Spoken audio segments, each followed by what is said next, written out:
How's everybody going tonight? What up? What up? What up, though? Are you on here, Brad? I'm on here. Dustin, you alive and well today? You dang right. We'll let some people jump on here, and we'll get today's bite rolling. I've missed you guys. It's felt like a long time. It's been a week. It's been a long week. It's been a great week. It's going to be an awesome week coming as well. You bet. We got six. Y'all go ahead and chime in when you get on board here, and we can see who's out. We've got some nasty weather coming in tonight. Man, we got some wind coming through the state tomorrow here. It's calling for 25 to 45 mile an hour wind tomorrow. I'm already quite breezy. I'm already yawning. I better get woken up, huh? Yep. I think we got about 30 people right now, 35. Hey, everybody. Brian, Charles, Jim, Roger. Roger. Slab Buster from YouTube. What's up?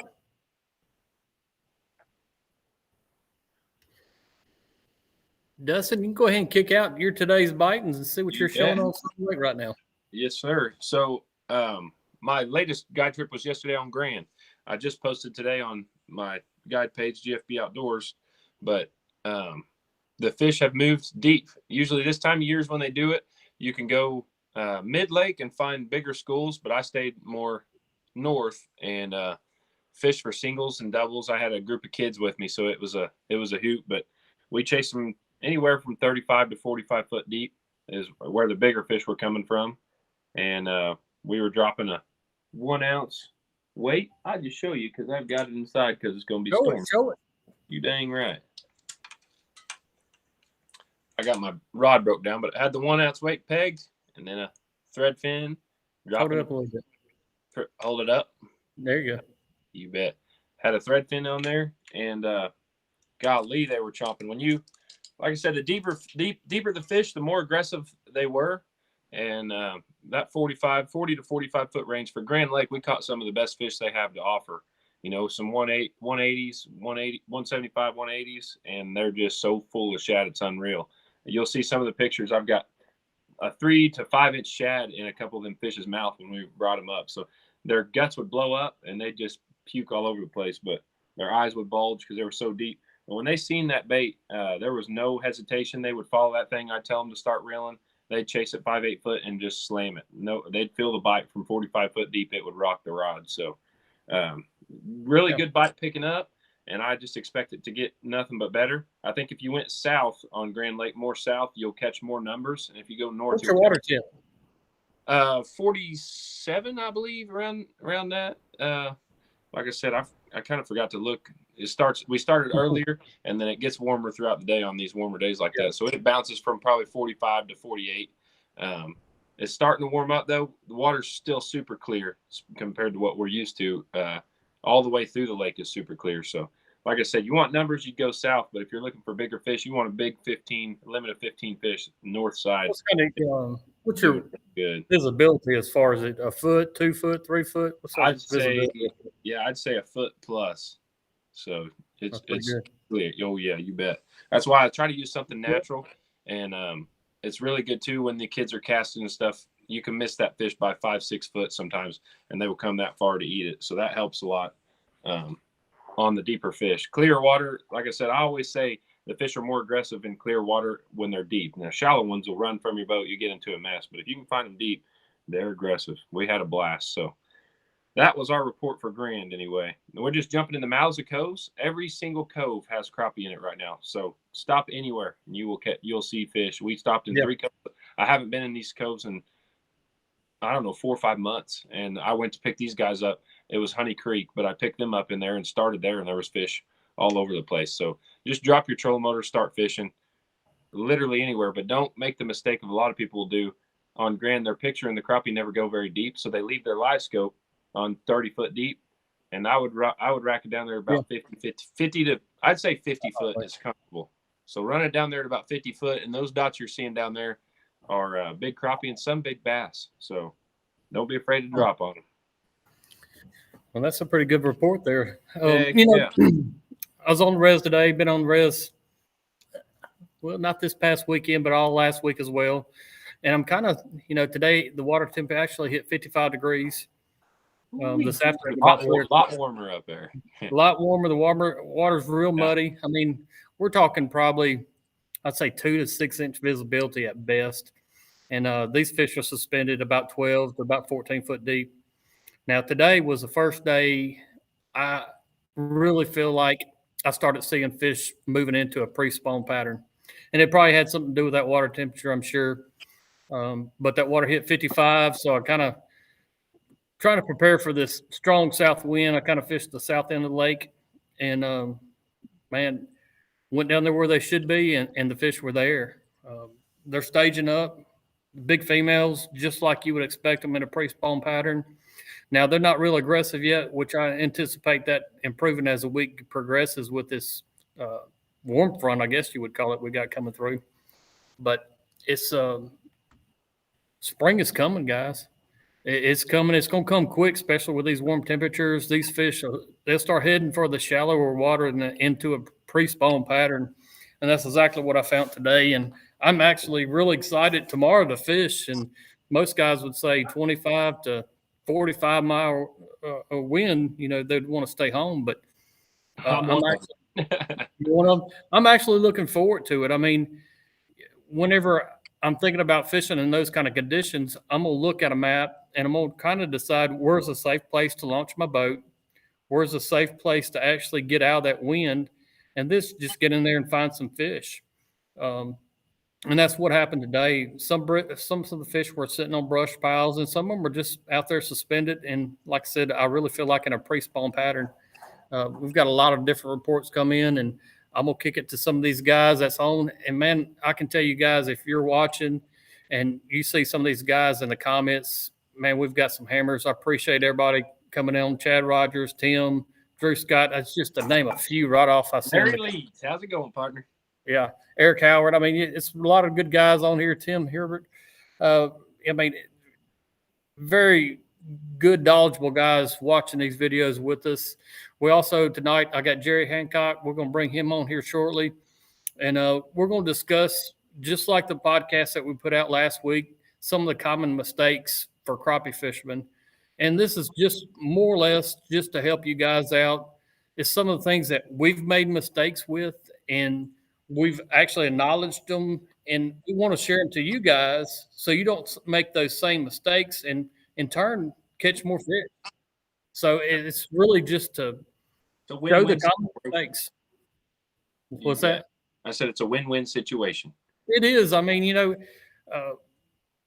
this sport's growing fast, and we all need to help each other out and share the knowledge. And that's what today's bite's about, is sharing knowledge, showing good fishing reports. And so I'm going to kick it over, and we're going to look at some of the comments. If you've got some today's bite fishing reports, shoot them up there, and let's talk about them, and let's get them out there for everybody to see.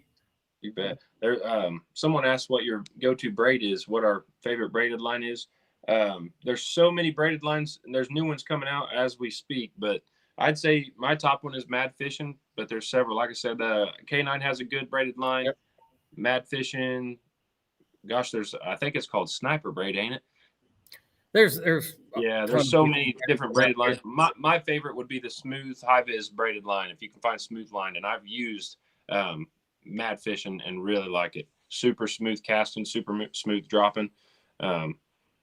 Not if you're a caster, I would say when I get deep water, I'm liking to use fluoro line. But for braided line, when you're getting up in these shallow fish, like he's talking about this pre-spawn, when they start getting real shallow, you don't really have to cast or do nothing with braid. You just use it as rope and reach down there and dip them out. So Mad Fishing has a good braid. I'm not and you guys have heard it before. Yeah. I'm not a big braid guy. On my live scoping poles, I'm using 15-pound fluorocarbon. And that was the same thing old Hammer Hayden's using. I actually got that tip from that fella. You might have heard of him. What's he know anyway? Yeah. I mean, I might have heard of him. I don't know.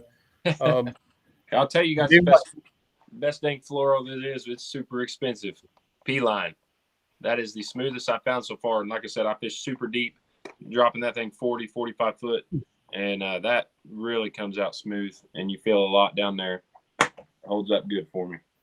Jacob, he's got a fish report. Elk City, crushing the small Profile baits anywhere on the edges of the river channel. Water temp was in the high 30s, low 40s. Wow, that's still really cold. Yeah, that's the that was said. Yeah, it hasn't warmed up much at all. That's a muddier lake though.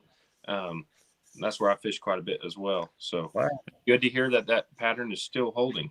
Hopefully it holds a little bit longer. I've got a few trips coming up there. I see Tim from North Mississippi. He's definitely one of the top guides in our area as well. He caught a double limit today in 4 foot of water. So kind of like what I saw today. It sounds like those fish are definitely getting there, even in a pre-spawn pattern. Dang, right. Really appreciate that tip there, Tim. Dustin White caught 3 over 2 pounds today. Biggest was 264. Fish were 10 to 12 foot roaming. Flats 50 degrees water, western Arkansas. Good report, Dustin. I appreciate you, brother. 50-degree water temp. You're kind of like Brad. You guys are starting to warm up. Fish are starting to get fired up, moving up in flats, kind of getting ready. How are your eggs, Brad? Did you clean any fish? Are the eggs looking pretty dang? Every fish I caught today was a catch and release deal. I did not keep any crappie. Just by their bellies, they're swollen. They're definitely they're getting in the mood to do their business. Mike Shepard, there's a hammer as well. Zeke Anderson has a good question, but I'll save that one for Jerry. Yeah, we'll save that. I've seen that, Zeke. I'm not overlooking it. We're going to have Jerry on here shortly to discuss that one. Let's see who else we got here. Charles, you're not going to go out, man. What's up with that? We got to catch some crappie, man. You got to get out in it. You got a lot of upriver to go to. Shane Lynch said the famous smoked crappie, your famous smoked crappie is legit. If y'all haven't tried it, you're missing out. Yeah. That was Kent Driscoll. We actually at Grizzly Jig, when we were up there, he had a big tub of that stuff, and man, it was just delicious. I've got it posted on the Crappie Connection page right now, the recipe. I tried it, I guess it was Super Bowl Sunday last week. Yeah. Mm-hmm. And it is fine. So I can't take credit for that recipe, but I did try it, and it is definitely fine. Just add a little something different to it, like instead of a teaspoon, add a little bit more, and then call it your recipe. You know what I'm saying? Maybe so. There's Bud from YouTube. Caught a 253 Grenada last weekend on an itty bit 132nd hit. Blackish shark cruise. I like it. That's my go-to bait there. Somebody's liking that itty bit. I seen Carlos comment on here. Carlos, I got to hear because I'm coming up there not too long from now. Is it like last year? Are you seeing the numbers of big fish, or is it small? Is it not quite producing like it was last year? Because I'm not noticing near the post I was last year. So I'm just curious to what the fish are producing in Grenada, best lake in the United States. Oh, somebody from James from North Dakota. He's gonna hit the res. Coming down from North Dakota, back home is on the res. And don't catch them all before I get back. You know, the res by the 8th of March will definitely be on fire. I see that happening right now. Unless we get some major cold front, but you know, I'm looking forward to a good spring bite. You know, of course, anybody, you know, the wind's going to come, and you're just going to have to deal with it. I mean, like I said, pick a good boat ramp that you can get in and out safely, and you know, plan your day of fishing accordingly. That's all I got to do is just keep planning. There's places to fish on just about every body of water. If you look at a map, get a good app, and decide where you can fish, and just go find them, man. They're out there. That's one thing LiveScope's showing me. There's more fish in these lakes than I ever thought about. Oh, yeah. And we ain't seeing half of them. I got a D-Treat from YouTube. Fish Blue Mountain. Water temp was 51. The water level is about 10 foot below max pool. Almost to no boat ramps to be found. Water was muddy, no bite, but scoped several at 12 foot. Good report. What's Blue Mountain? Go ahead and, if you would, from it, let me know where that lake is. I thought it said Blue Mountain, but I'm not sure. I know there's a Blue Mountain, Mississippi. I'm not sure if it's a lake there or not, but it might have been Arkansas. Arkansas, is there one? I think it's Arkansas. Okay, Carlos said it's still early, so he can't say how it's looking yet. Caught a 304 and 5 other fish over 250 this morning. Hey, sounds pretty dang good to me, brother. Sounds like it's still popping. I appreciate it, Carlos.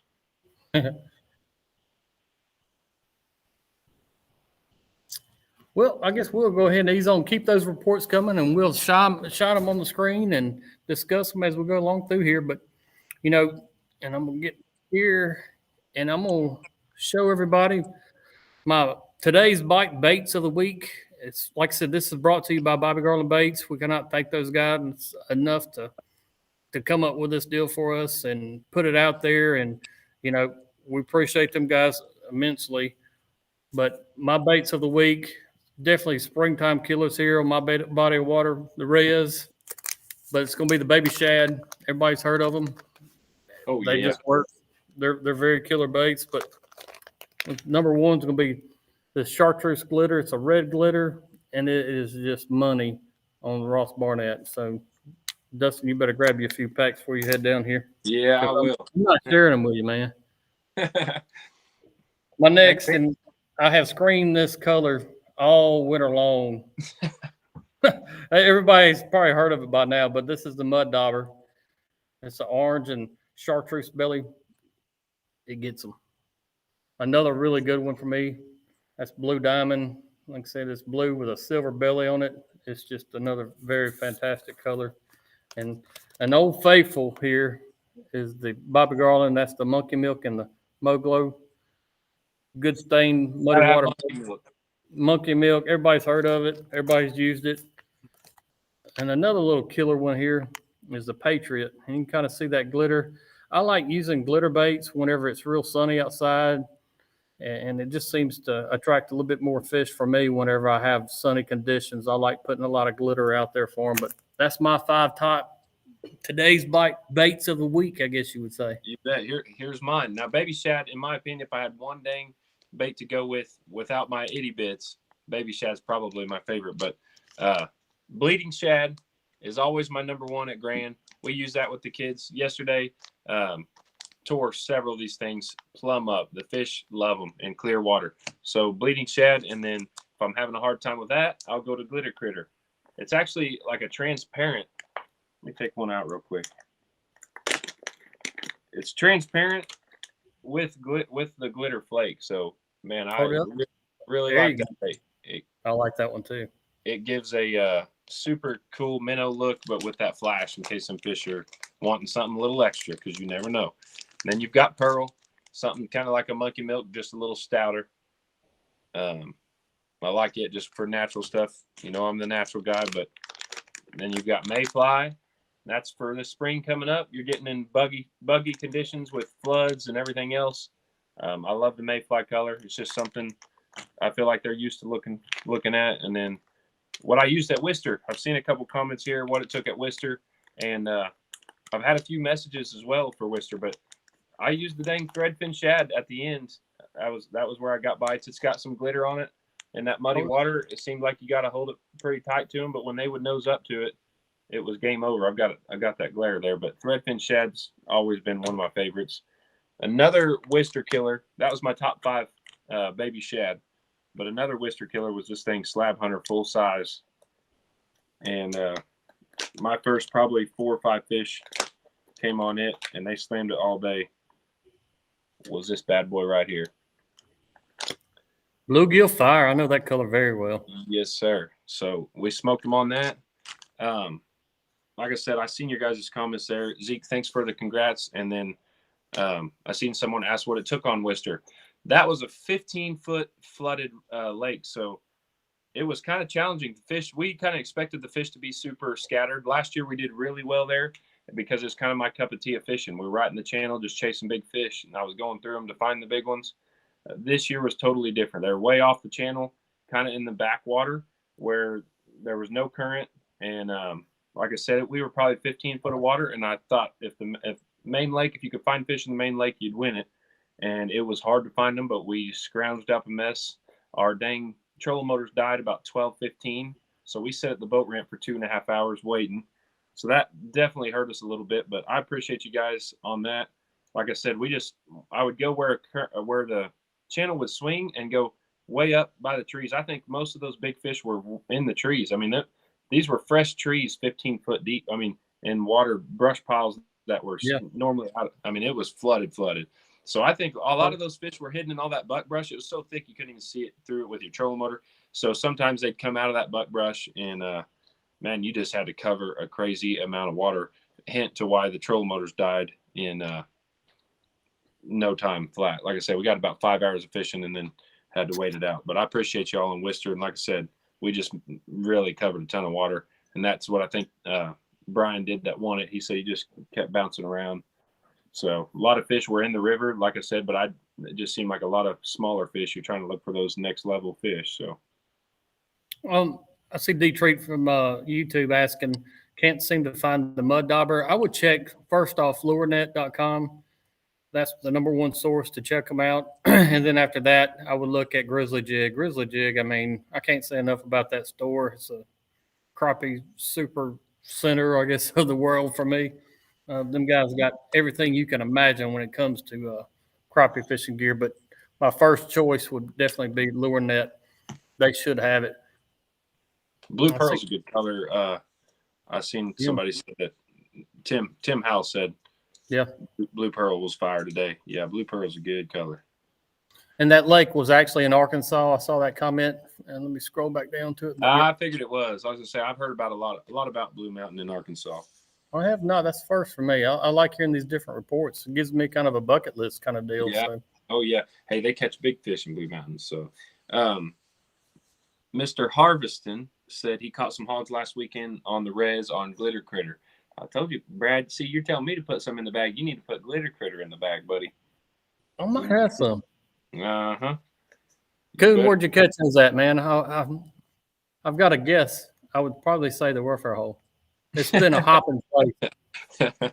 I'd say that too.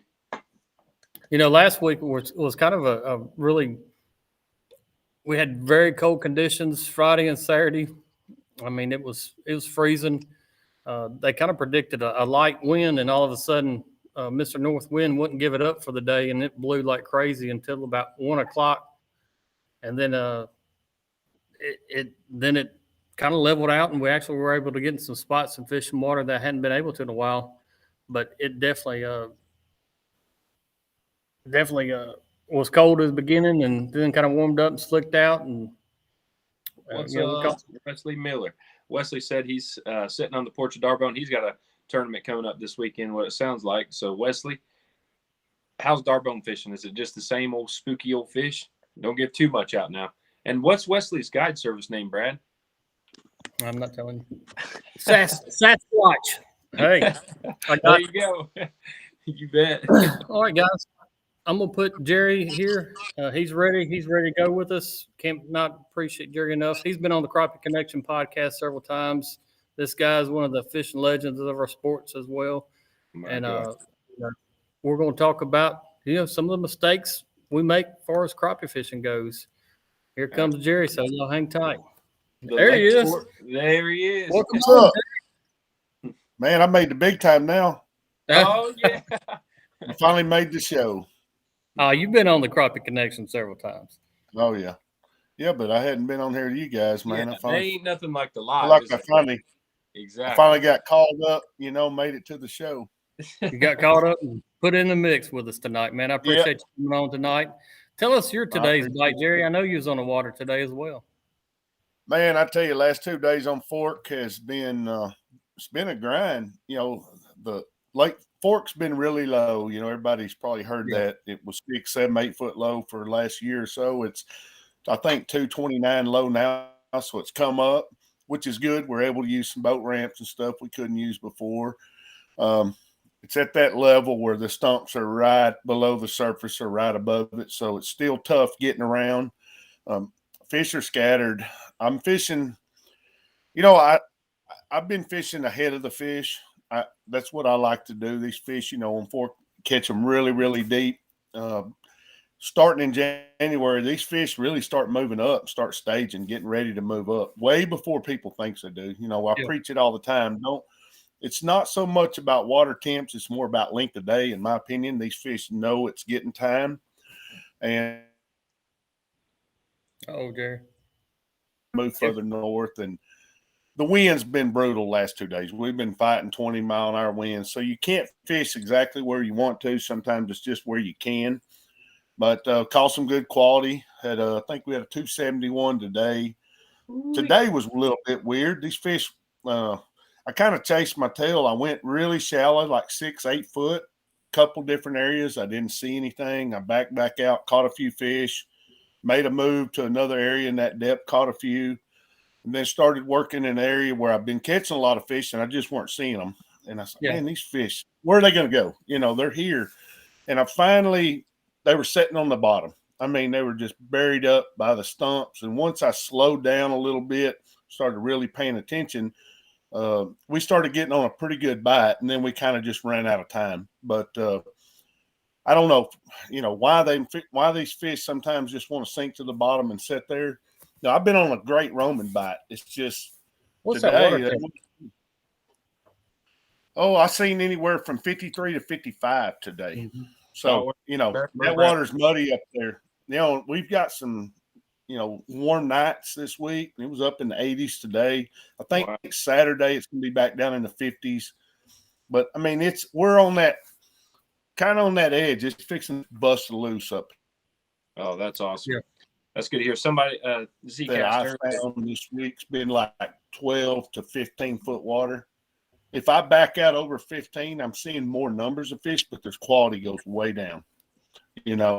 So people like, I can go, if you 50 real quick, we can go do it, but they're 10, 11, or do you want to go up there and, have opportunity to get some big, the fish we caught the last 2 days, the quality was great. It's just the numbers were down, which, that's not really, excuse me, that's not uncommon on Fork,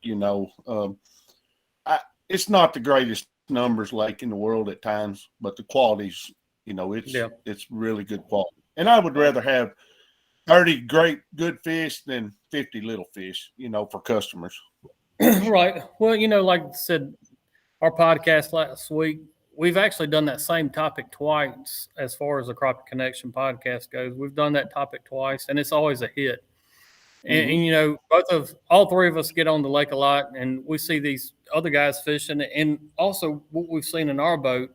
So I want to kind of go through some of these scenarios that you've done, Dustin's done, and I've done, and now I'm looking back and was like, man, that was a bad mistake that I was doing in my boat, and I've actually corrected it now, at least most days, and in turn, it helps put more fish in the boat. So I know both of you guys have seen these things like I'm talking about that you've even done. So if you got something that pops out in your mind that, I was doing that all wrong for so many years, and now through experience, of course, through Live Sonar has helped a tremendous amount on this game as well. But some of the mistakes that you think you've actually done yourself in the past that, you think you've corrected now for the most part.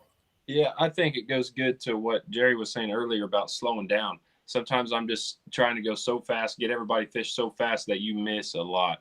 Kind of like last year, late spring, the fish will move up shallow in brush piles, and I never really fished for them like that. But there might be 4 or 5 fish on a small twig up shallower that are bigger fish, but I'm staying out there trying to go super fast fishing. And if you would just slow down sometimes, like he said, he found them on the bottom. Days like that, if you're struggling, you can't find them anywhere else. If you kind of slow down and think a little bit, they're somewhere. They can't just disappear completely. Yeah. So you can find them somewhere if you slow down and don't get too crazy, bouncing around too much. And someone asked you, Jerry, if those fish at Lake Fork will bite on the bottom like that when they're sitting on the bottom. Can you get them to bite? Absolutely. Sometimes they bite better. They're sitting still for one, and then you get that bait on them, hold it right above them. I mean, today, the last 2 days, the fish bit. The aggressiveness of them was great. They would bite. We had very few fish not bite or not at least react to a bait positively.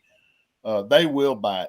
And doing what's I've always preached that the biggest mistake I think all anglers make, crappie anglers especially, is not covering enough water. They sit in one spot too long. They mess with fish that aren't active. They just sit there. And this goes way back before live scope. I mean, way back in the day, I remember guiding on Lavon. We was fishing mainly brush piles and, stumps, merged stuff, throw a buoy on it, catch 2 or 3, 4 fish. They quit, pick that buoy up, go to the next one. Well, a lot of guys would just sit there for an hour on a brush pile. After they caught the first 6 or 8 that bit immediately, they'd just sit there. And at the end of the day, I had people all the time coming up to me going, What are you using for bait? I'm using jigs, white and chartreuse, black and chartreuse, whatever. It doesn't matter. Well, what are you doing different? I'm not doing anything different than you're doing. But what I'm doing is I'm putting my bait in front of more aggressive fish than you are. Because as soon as those fish on that brush pile, after I catch the first few that want to bite, I go the next one. I catch 4 or 5. I catch 4 or 5. At the end of the day, the difference would be I would fish 40 or 50 spots some days while they only fish 2 or 3 the same amount of time. In the math, you just do the math. Same on timber. It's just covering water. Now, today was a prime example of my aggressiveness hurt me. So I knew an area holding a lot of fish, but the wind just wasn't set up for it early. It was blowing too hard. So I decided I'm going to go hit a couple of these other areas and check it out. And I blew through there. I'm looking for roamers. I'm looking for fish suspended on trees, just not seeing nothing. I spent the first 4 hours of my trip probably blowing past a lot of fish, because when I went back to an area that I knew was holding fish, I wasn't seeing fish. That's when I changed my palette on my graph. I started looking at on the bottom, and I started finding these fish sitting there, and we really started hammering them. Then it made me think, man, today I should have slowed down and paid more attention to them fish sitting on the bottom. Don't you think that don't you think that has to do a little bit with the part of guiding? When you have clients sitting behind you expecting fish, it rushes you a little bit to where you want fish so bad that you kind of overlook things. Like normally you'd be by yourself, you would have probably found those earlier. But I think the anxiety and being so kind of like, we got to get these guys on fish. My gosh, we ain't caught a fish for 30 minutes to an hour. Kind of messed me.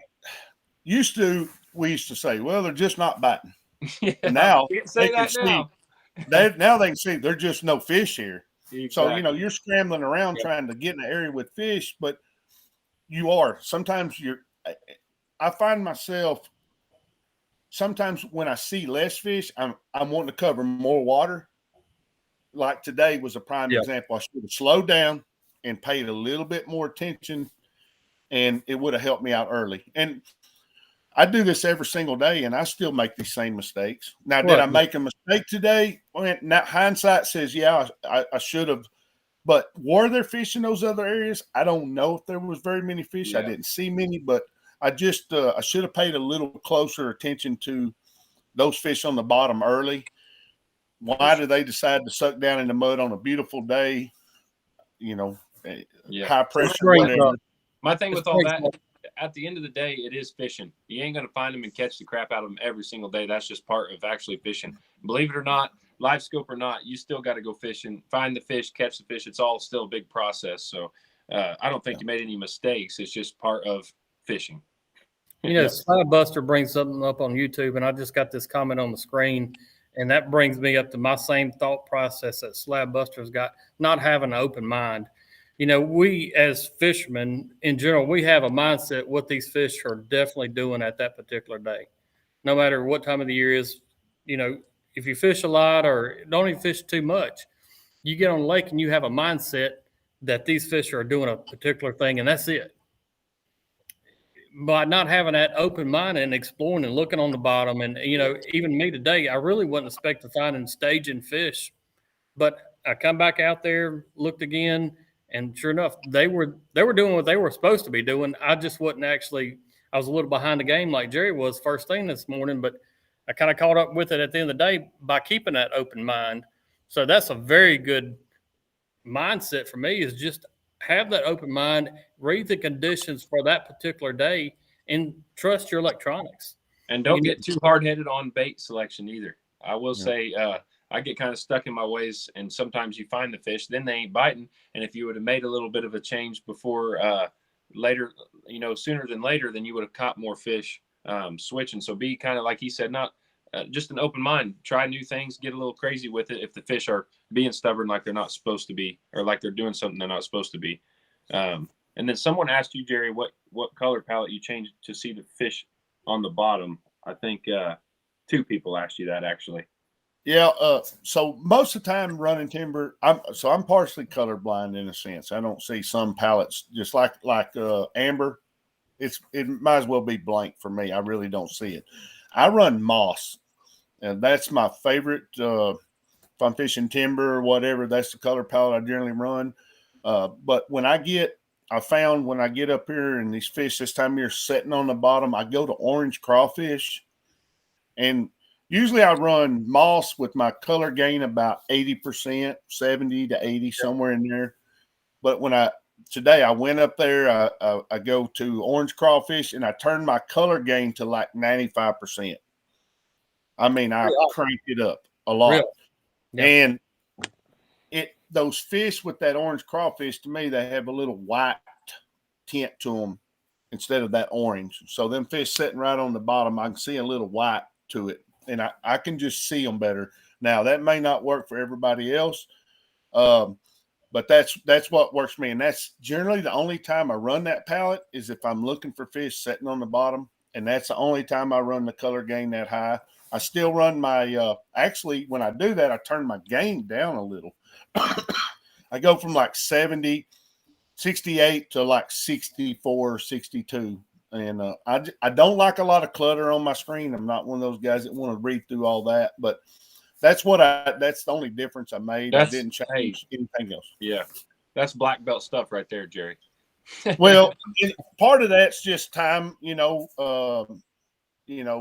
those fish sitting on the bottom are tough to see, a lot of times. And once you see what you're looking for, just a little bump, and believe me, I catch a lot of drum, catfish, a lot of sticks. We drop on a lot of that. I drop on anything that I think may be a fish, and sometimes it turns into a big fish. Sometimes it's nothing, but it only takes you a second to realize it, because those fish generally, when you get it down there, you'll see them. They'll make a move on it, Yeah. Awesome. Appreciate that.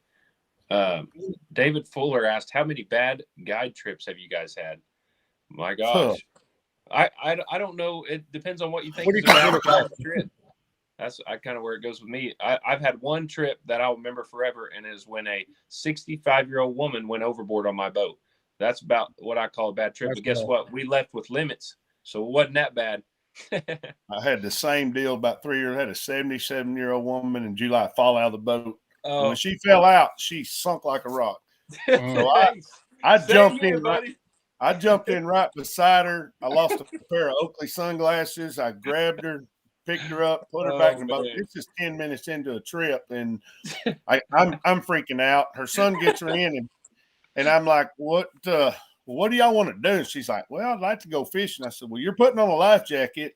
And then ended up catching 2 limits of fish and had a great day. And she sent me a card thanking me for saving her life, which I don't know. I asked her, I said, can you swim? She goes, I hadn't tried in about 50 years. I don't know. I bet she learned how to swim real quick, didn't she? Oh, man, that scared me. Now, that's a bad trip. Yeah. He's probably asking about low numbers and stuff like that. Yeah. Now, over 20-something years, I've had a lot of those. I would consider yesterday a terrible trip. Numbers-wise, we had 24, 25 fish. To me, is not acceptable on my standards. Now, my customers had a blast. They love to have a retired pro basketball player, and he just had a blast. We had some good fish. And, that's awesome. I'm not going to rain on their parade. They had fun. I had fun. And, I get that way too. Like, a bad trip to us is a great trip to normal people that are fishing a lot or don't hardly ever get to fish a lot. So I try to put that in that perspective. When people are just catching fish, they're happy. But when I'm like you, I try to hold myself to such a high standard that that's most guys. I mean, that's for sure. That's the standard kind of thing. But and that's a subject in my mind that has pounded too hard into everybody out there is you're not having a good day until you catch a limit. And that's so far from the truth if you really think about things in the big perspective. A good day to me is, number one, getting back safe, having everybody safe, sound back at the boat ramp at the end of the day, and just having good conversation. And then really, I mean, that's what fishing's about for me, is getting to enjoy the outdoors and bring new people into the game and just have a fun time. So I'm not one of these guys that just stress, oh, we got to catch this limit today. At the end of the day, if my clients have a good time, hey, it is a victory 100%. And I hope that everybody out there, you're not going to be as good as Jerry Hancock or Dustin and numerous other guides and professional fishermen out here. But at the end of the day, if you have a good time, that is the best thing about it.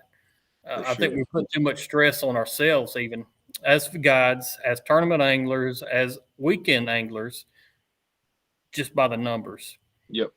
I agree with that. And that's a mistake. Even we're talking about common mistakes that fishermen have out there, and that to me is a mistake. That it's a mindset that you got to catch the limit, or you've had a bad day. Yeah. And at the really end of things, that's a mistake in my mind. Yeah, I agree with that 100%. Get off my little pulpit there, but no, I say another mistake that I see people doing is not trusting their electronics. And we kind of touched on this before, from side scanning to down image to the old, even paper maps. The guys that were really successful day in and day out learned the electronics in the boat that they have. Whatever you have in your boat, spend that time out there and really dial in and see what that piece of equipment is showing you. Whether if you just got down imaging, side imaging, or whatever, or no sonar. Well, I guess not really no sonar, but really learn the electronics that you have available to you. And we were catching fish way before live sonar. All these guys in comments watching, and even before electronics came out, these guys were out there catching fish. So these fish can be caught without the live sonar. We were catching them. I know Jerry was fishing tournaments way before live sonar. Dustin might have been born yet, but no, he wasn't. If you said you was guiding 20 years ago, then I bet I wasn't. No, I haven't been guiding that long, but 11 years ago, live sonar was no such thing. No. I relied on what my side image and down image was showing me. I started with side image. Side image yeah, that was the first thing I learned to catch fish on is side image and docks at Grand Lake. That's all I could do catching them, really.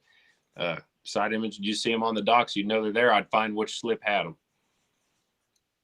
Yeah, Tim Howell, I agree. He's selling the experience, not fish, and I agree with that whole. 100%. Yeah, for sure. A lot of big questions that kind of go in a long kind of depth questions that might take us a while, but a good one is, what do you guys run your trolling motor or your transducer on, trolling motor or side pole mount? And I'm definitely a trolling motor guy, and I always stress this every time. If you fish a stationary brush pile and you're not a guy that likes chasing open water fish, you fish in the summer mainly, you can use the side pole mount and just spot lock on top of brush piles, and you can work a live scope a lot easier on that if you don't have time to learn boat control. But you guys probably have several opinions on that as well. Yeah, I'm a trolling motor guy, and which I'm generally chasing them on timber or roaming fish. I very seldom. Only time I spot lock, we stick a fish, I go to the back of the boat or something. Exactly. But I tell people, when you get into it, it depends on what style of fishing you're going to be doing. Yep. If you're going to be brush piles, docks, maybe, fishing under bridges, stuff like that. Yeah. A pole would be great because you can spot lock and do that. Also depends on your trolling motor. I see guys, if you've got electric steer, like a Tarova or an Ulterra, one of those that have used to be, what is it, XI5 Lowrance. Mm-hmm. If it's one of those slow where you run it with a remote, then a pole's probably better because you can spot lock and bump it. You're not going to, not saying you can't, but very few people can get out there with one of those slow turning and chase roaming fish down. So it really, your setup getting into it depends on what style of fishing.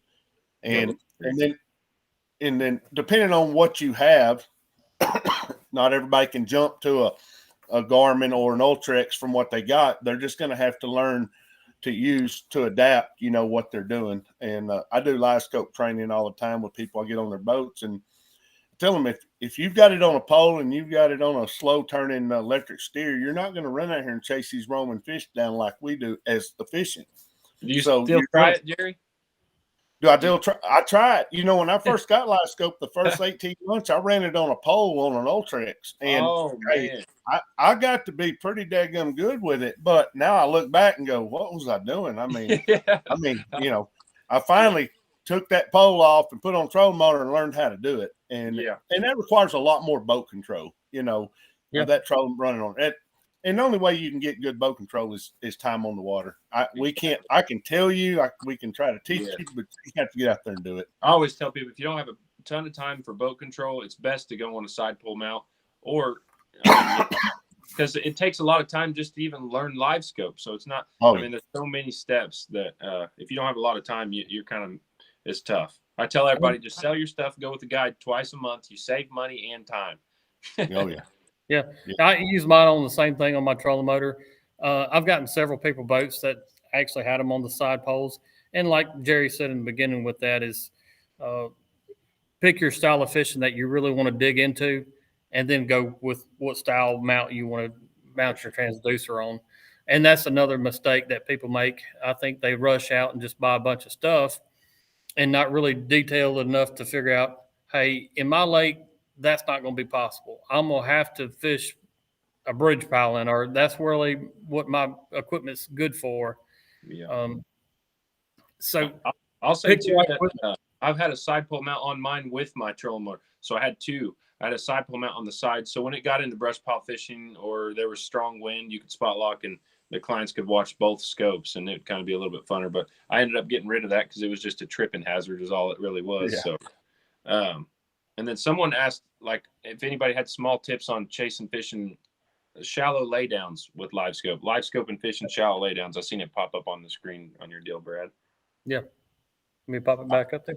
No, it's all right. Yeah, I remember it now.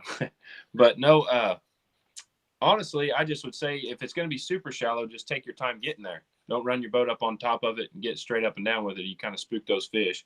And even though you see them setting on that laydown, if you get too tight to them, the shade of your boat gets on top of them fish won't bite sometimes when they would have if you kind of did a little creep action.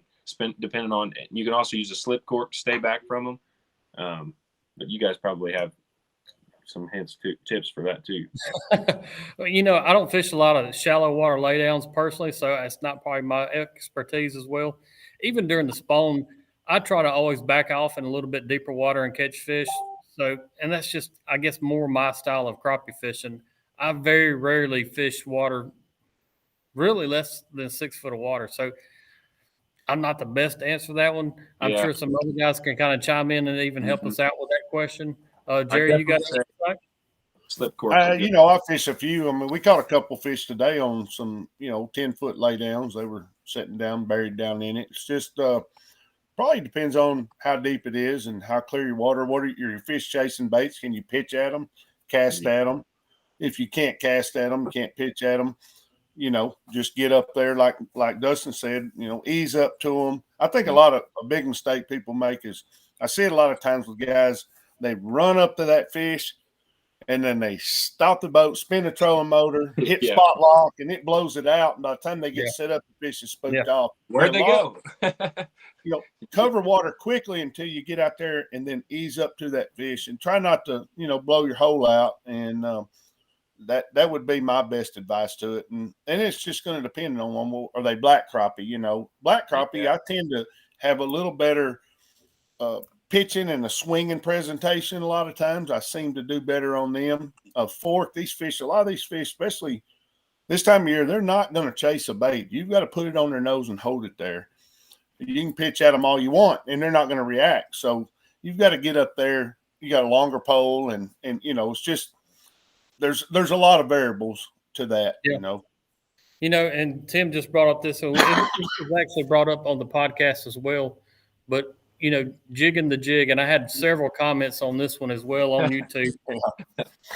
That terminology, if I could erase it off of these artificial baits, I would. I would not even call them a jig. No. A lot of guys, even myself, when I started crappie fishing, I presumed that I needed to move it up and down a whole lot. Move it. In reality, slower the better. In my opinion, and what I see day in and day out, especially during the wintertime down here, the key for me catching fish is a really solid presentation to the fish, letting them identify it, see the reaction to it, and then slowly rise it above it. If I ever make any kind of hiccup or any kind of abrupt motion with that bait, those fish swim off. Today, even the people I had in my boat, and I told them, these fish are making you have the perfect presentation. If you don't have the perfect presentation to these finicky fish, they will not bite it. And we have been a really finicky bite, and they make you work for the right presentation for them to actually commit and bite these jigs. So if you're out there jigging that bait, especially right now, and these finicky fish will not do it. What do you think about jigging the No, jig? I definitely agree with that. There is a point to where, though, I mean, it all makes sense now that we see all this. I fish docks a lot, like I said before live scope, and you would walk that dock and you just tick your jig, but you never catch that fish right after a tick. But I think sometimes that tick gets the fish's attention. So when your bait gets close to the fish, if that fish is not reacting, I will start jigging that thing. But as soon as I see that fish start fluttering and anything start moving, I'll stop. Because when he goes up to the bait, then you want all that perfect presentation. But don't be afraid sometimes to be like, we said not to jig it. Don't be afraid if that fish is just not giving you anything. Don't be afraid to give it a little shake or something that kind of catches their eye. Yeah, catches their eye a little bit, and then they'll kind of move up. But as far as jigging, I've seen clients 100 times when they come up, they want to shake it or jig it like that, and it will spook the fish off. As soon as you get the fish to come to the bait is when I stop all action like that. But when that fish is just sitting there and you cannot, it happened yesterday, even in super deep water, it was not seeing the bait. And I took that pole and shook it pretty hard. And that fish turned up, kind of just caught its attention. But they don't want it doing that when they're coming at it. I think that jig just kind of catches them. Because I remember, like I said, at the dock, it'd be a tick. And a couple seconds later, you'd get a thump.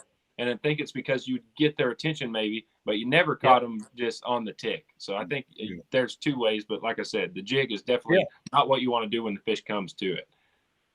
I think that's especially starting out. When I'm thinking back to the beginner crappie fisherman, and you think of that terminology, a jig, your mindset is to actually jig it. In reality, I do the same thing, been doing it all winter, and that's been really my key to success is tapping my pole as I've got that jig above that fish. I tap it, and just make it vibrate. Once he sees it, I'm going to slowly rise. That fish is going to come up and bite it.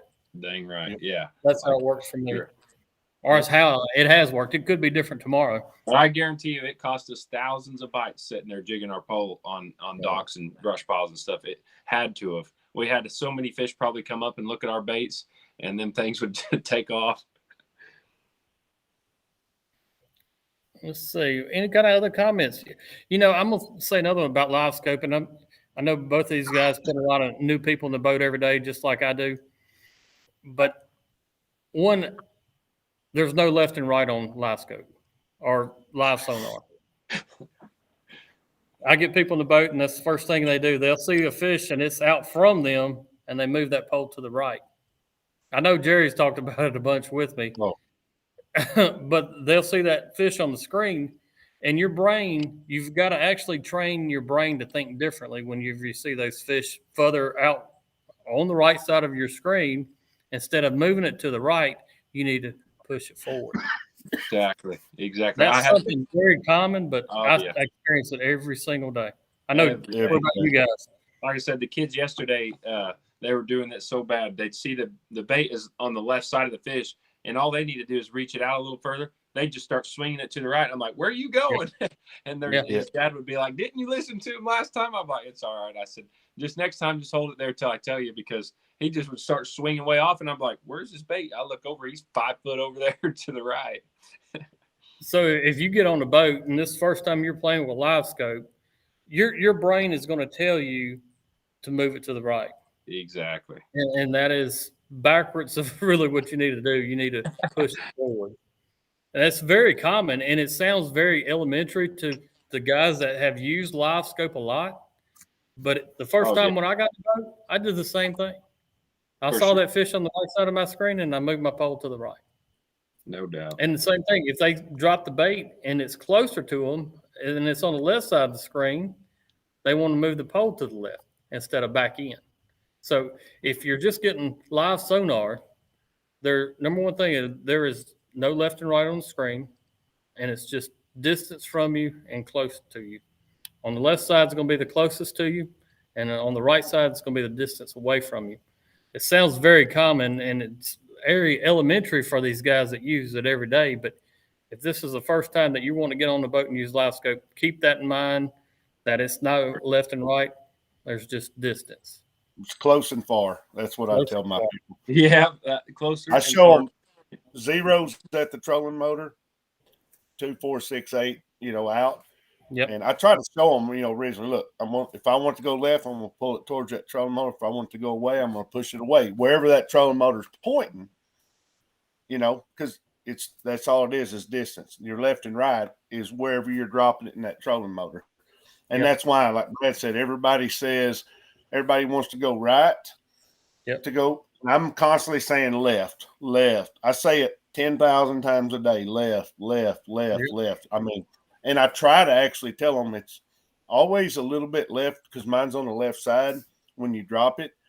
And I keep, it's just, I watch them. And here's another tip I see with customers, and me and Kel Wards, we run the same boat, run a BC 210. It's really wide, and all our customers are sitting up front with us, even with us, not behind us. The graph is in the center of the boat. They turn their body, if the guy's on the left, towards the screen. So when he drops his rod down, just his natural body position, that rod tip wants to go right. So I tell them, square your body up with the front of the boat and drop it out in front of you. Just turn your head and look at the graph. Don't turn your shoulders. So when you drop your rod out, your body's not pulling it to the right. It's keeping it more straight out front. For sure. And it's just body position a little bit. I'll tend to see some guys are just constantly going too far right. So I look and they're standing cockeyed in the boat. They're not parallel, flat, looking straight out. So I have them turn their body. Now drop your rod straight in front of you. Your body position helps hold that pole a little bit. Little things like that you can see with each individual person. Some people have a tendency, here's another bad mistake, letting that bait get below the fish. Yeah. I tell them when we start, here's my one. pet peeve. Here's one thing you're going to do to make me mad is that drop that bait below that fish. Do not ever let that bait get below that fish. Some people tend to, if they're dropping a bait, they tend to stop real short, and some people go too deep. So when they're going, I'll tell them down, down, down, stop. If I catch on after a few fish, if this guy's going to tend to go below him, I stop him a little bit high. For sure. And then I let him work it down, and just little things like that getting that bait below that fish is a no-no. If that fish sees that bait go below him and come back up, a lot of times he will not touch it. I mean, I believe they feel that bait. Once it drops behind them, even if they can't see it, if that drops below them or even with them, they can feel that bait. So like Jerry was saying, keep that bait above them. And then as you're going over, drop it down to them right in front of their face. Yeah. You also run into them fish biting the weights when you if you drop your bait too low, they're going to come up and wreck your bait. And all that just told you was you were going to catch that fish, but now you missed it because it bit the sinker. Do you guys use zero offset on your transducer mounts? I do not. Mm-mm. I do not. I've got mine. I've thought about pushing it off the trolling motor and putting a zero mount, but fishing all these stumps, I feel like I'm going to hang up more, break more mounts that way. My tournament partner, Ken, he has a 0 degree, and I'll say for deep water fish, for sure is a lot simpler on that. Oh my gosh, it helps. Unbelievable. So if you guys are used to fishing for deep water, no degree on your trolling motor or that transducer, super nice. But if you're fishing shallow, you really won't notice it near as bad. But when you get deep is when that really makes a big difference. I've been using a zero mount for, I guess, about 2 years, so I'm really accustomed to it now. It does make the coner tighter. And like Dustin was saying, in the summertime, we do a lot of casting. Even in the spring, we'll cast to them 35, 40 feet from us. And with the regular mount, depending on what side of the trolling motor it's mounted on, it might not be exactly straight from you. It's going to kick off to an angle, just like the depth. Yeah. So that's one reason I actually went ahead and got a zero offset, because I did a lot of casting to brush piles and such. I'm trying to read a couple comments here. And Blaine Salter, he nailed it right there. Even my mind is, if you buy a live scope, do yourself a favor and book a guide trip. And there's a lot of good guides out there that can teach you in a day that will speed up your process for sure, tenfolds over. So, and hopefully the Crappie Connection. We've had so many good guests on here that's countless, and of course, live scope's a hot topic. And it's a good reason why it's a hot topic, because it's very effective. I don't see that changing anytime soon. But take your time, watch some good videos, watch Crappie Connection, and book yourself a guide trip or two. Go with, you say, Jerry Hancock, uh, Dustin, go with myself, and between the three of us, if you'll learn more than you would in a year, because each one of us is going to do something a little bit different. Exactly. Teach you a little something different.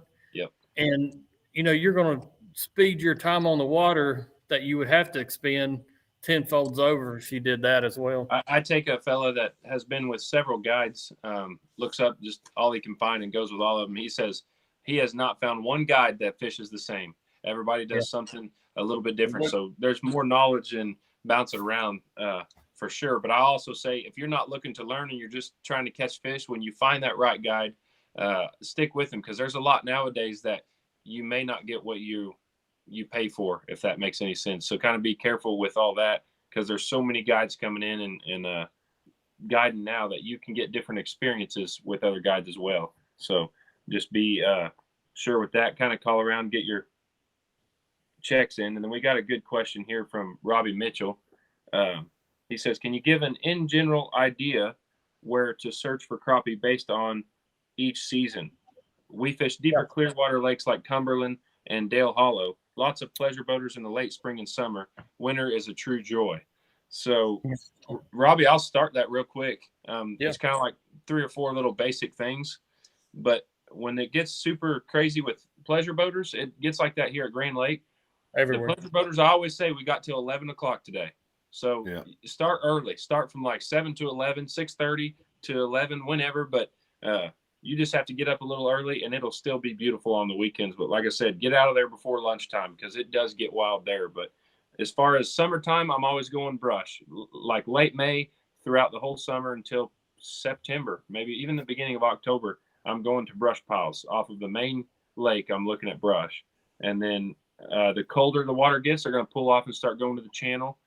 And then the warmer it gets, they're going to start moving up in the creeks, feeder creeks, and shallower water to lay the eggs. I'd say that temperature goes from probably 60 degrees, 55 to 75 degrees. Sometimes that water is super warm, they're still spawning, but that clearer water should be around the same. Like I said, 55 to 75. Don't be afraid to take a slip cork and jig 6 to 8 inches deep and just cast to the bank this spring. You will not regret it. That'll be a blast. I think of the seasons. I always kind of have a mindset. Winter and summer is very similar. Spring and fall are similar. So what I mean by that is spring and fall, I look for fish generally shallower. And then the winter and summer, I'm going to look for them deeper. And that's always actually worked really well for me. And same thing kind of goes winter, summer, I'm going to really concentrate on river ledges, some kind of deep water ledges to concentrate the fish. Springtime, I'm going to look for shallower flats, but in general, shallower. Springtime and fall. So that's kind of my rule when I'm looking at lakes and the seasonality of them. Maybe that, Jerry, you got any thoughts on that one? Very similar. I think of spring and fall similar. Fall usually a little deeper than spring, but general same areas. Same thing, summer and winter, same areas. Summer, my fish won't be suspended quite as deep as they will get in the wintertime. Yeah. Part of that could be thermocline if you have a thermocline set in on the lake, but I'll catch them in the general areas. Wintertime, I tend to focus more on creek channels, and then early spring. And I'm a big creek channel fan, or ditches. Okay. We call them ditches. It doesn't matter. Second, if I'm going to a lake or even on Fork, this time of year, most of the time, I'm not going to be far off a creek channel, and then I'll ease off of it as far as I can to catch fish. I try to use that as it's kind of a guidepost. Like I can get out there around the creek. These fish are close to the creek channel, or I can catch them up to 100 yards off of it. The further I get off of it, the less I see. So I use that. And they use those creek channels like we do highways. That's right. Making their big – anytime the fish are going to make a big move from, say, winter to spring or from fall to winter, moving a long distances, they'll get on those creek channels and follow those channels. So I do that. Wintertime, more major creek channels, springtime, more secondary creek channels going into your feeder creeks. But it, just like you said, I kind of think spring, fall, summer, winter, that gives you a starting point, and then you can adjust off of it. When you fish wintertime at Lake Fork, are they still on timber year round, or do you find them roaming? Yeah. I fish timber. I mean, now there's fish down on humps and ledges. A lot of people catch a lot of fish doing that. Yeah. I typically stay on deep timber on the creek channels is what I do. It's just, if I didn't have live scope, I would be down on the south end of the lake dragging 2 jigs on ledges and humps and stuff. That's what we used to do. Perfect. But now with live scope, we can get out and catch those suspended fish. They might be over 50 foot of water and be, 20 to 35, 40 foot deep, which if you didn't have live scope, you couldn't see those fish, like that. Yeah, for sure. So, someone asked. Go ahead. I was going to ask the same thing. Go for it. Someone said, question for Jerry. How is Neon Moon this time of year? Man, it's awesome, especially on Friday, Saturday, and Sunday when they got crawfish. That's when you go get crawfish. And I have been out of town at shows, and I'm going deer hunting this weekend, so I'm like deer 3 weeks. Yeah, I'm going on an MLD hunt down with Lane Palmer, actually, Constant Pursuit. I'm going to go and try to get another couple does in the freezer and maybe some hogs. Awesome. Sweet. I can't believe y'all are still deer hunting out there. They can kill them till the last day of February on the MLD. Wow. Yeah. That's crazy. Yeah. You got John Casey's asking about long line, and that's kind of my realm of things, I guess you would say. Do fish usually get aggressive enough pre-spawn to long line? And the answer is absolutely yes. With today's technology, you can really identify when I can really long line any given day. And just by the reaction of the fish, if they're coming up and attacking baits 2 or 3 feet from them, especially if they want it moving, I know at that point that I can throw 8 poles out the back of the boat, haul tail, cover a lot of water, and catch fish. So it kind of depends on the temperament. In general, I've caught them in water temps as low as 45. And once it gets really below 45, it can get really hard just because they're not aggressive enough to chase down those baits. But it definitely can happen. But pre-spawn is definitely a great time to long line troll as well. There was a question earlier also about when is it time for me to start long lining? Yeah. And that kind of goes along, I guess, with that same thing. I got Preston Skeen from YouTube. He's asking about any kind of blind spots in the live scope screen. I've kind of noticed a blind spot in every live scope screen that I've used. I don't know if there's a cure for it.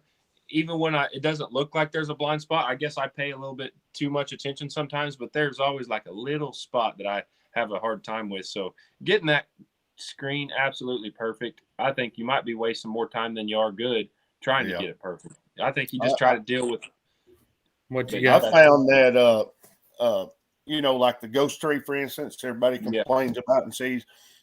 I can take that ghost tree out going into noise rejection to medium, doing some stuff, but then I'm gonna have a blind spot where all it is putting a blind spot in. So I would rather have the ghost tree and I can see through it. Exactly. And that ghost tree is going to be in that depth of water, however deep the water is. That's where that ghost tree is going to be out on your screen. If you're in 15 foot, that's about how far it is. Well, if I'm in 15 foot, but I'm only dropping my bait 8 foot in front of the boat, I'm not really dealing with that blind spot. Exactly. The problem comes when you're fishing 10 foot deep, or 8 foot water, then it's 8 foot out. It's kind of right in there. I'd rather deal with the ghost tree than try to get it off of it and then have a dead spot. I agree with that. Even the mindset with these, at least my understanding of the Garmin transducer when it comes to live scope is actually 3 transducers combining into one image. And a lot of times where you have those images combining or meeting together is where that blind spot will be. So I think it's just like those guys have said, I've just kind of dealt with it and learned to read it and just work through it. I mean, don't let it discourage you at any time. And, just you'll learn it and it's not that bad once you get kind of used to it. I got Jordan from YouTube asking me about that being in pole, little Mighty 25 scope pole. Steve Coleman, I know that's one of his babies there. I hear he's absolutely deadly with it. I think in the right time and place, that would be a phenomenal pole, definitely to use. But I don't know if I would want to stand up and personally hold a 25-foot pole too long. Yeah. But I know it would be deadly at times for sure. Like, any other piece of equipment kind of fits your style and fits the conditions that you're at. Yeah. It would be a deadly pole. Whatever fits your styles for sure. Scott Mercer also asked about our go-to 14-foot rod.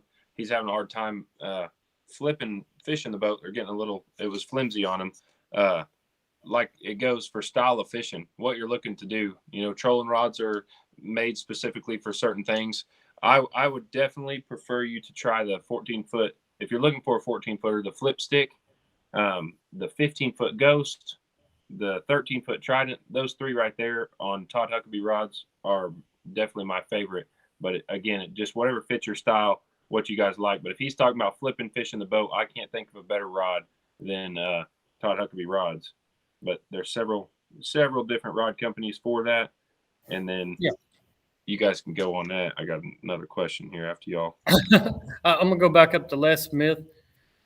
He's asking, do we use, as far as trolling, the perspective mode to see all the trolling holes? In that mode, I played with a little bit, especially back in the beginning before I got really good, or I won't say really good, decent with live.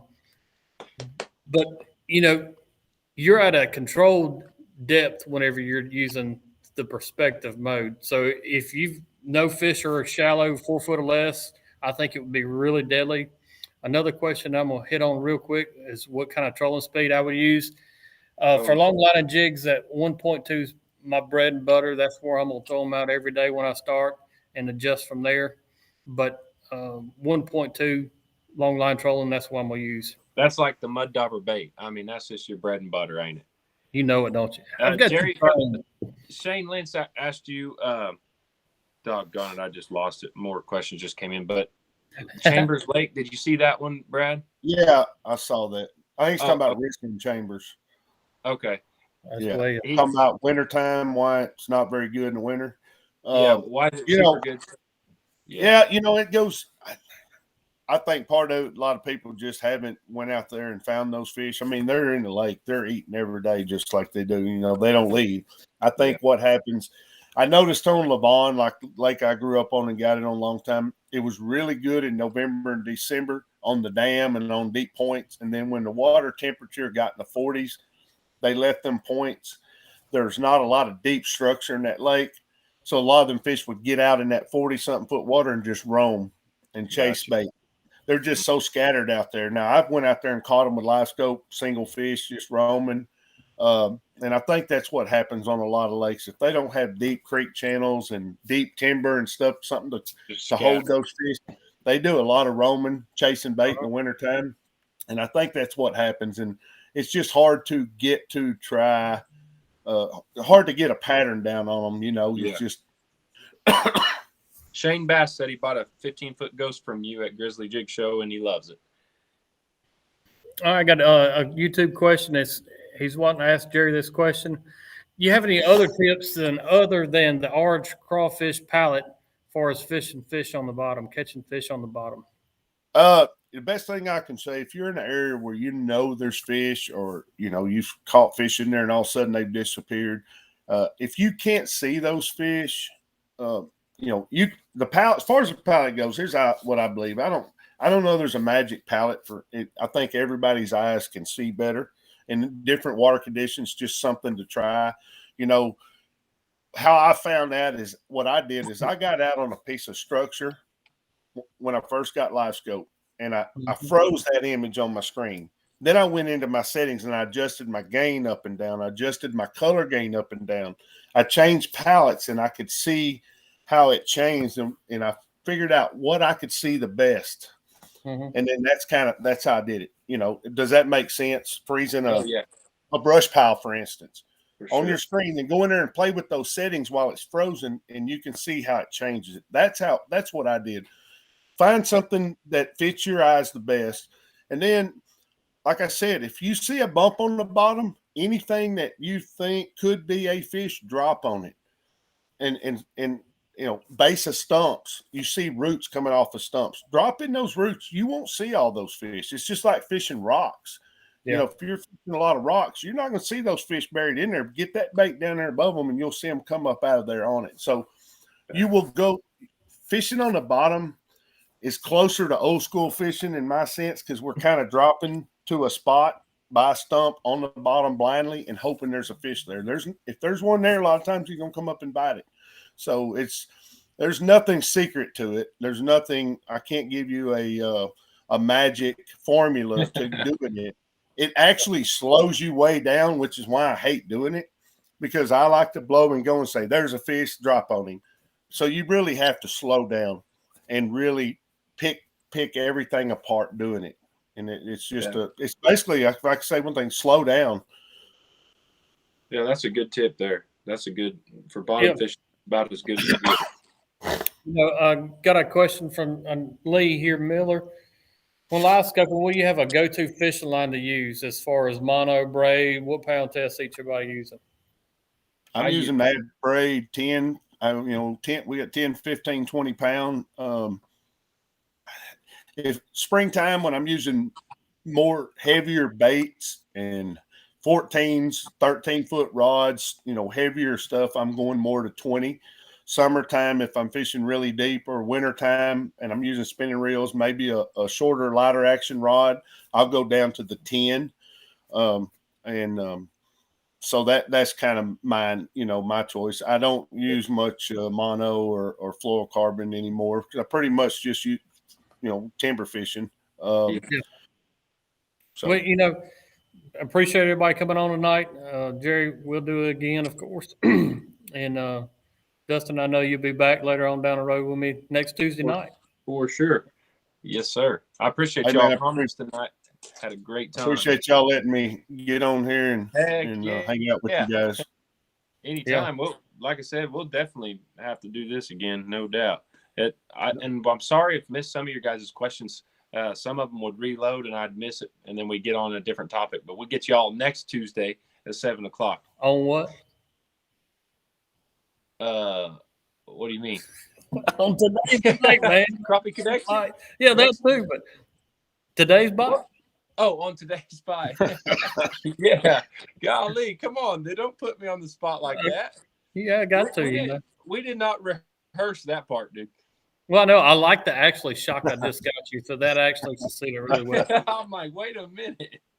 Well, if you want to learn about more common mistakes, check out the podcast. Like I said, I had WSD, Jerry Hancock, and of course Todd Huckabee last week on it. It was a fantastic podcast. We actually got to sit down and dig into more of these details that you might be doing that you can actually improve on and grow as a better fisherman. And that was the goal of the podcast, like I said in the beginning. But, you got Brad Chappell here. Subscribe. Tell your buddies about us. We're not going anywhere. We're going to do this every Tuesday night. And appreciate y'all very much. Don't be afraid if you're watching to ask questions. We love the questions. Keep them coming. If we don't catch up to them here, we'll catch up to them later. So I appreciate y'all very much. We got Brad Chappell. Dustin, keep it crappie. Right. See you guys. Jerry Hancock. Until later, guys. Brad Chappell. Holla. See you guys. Be good.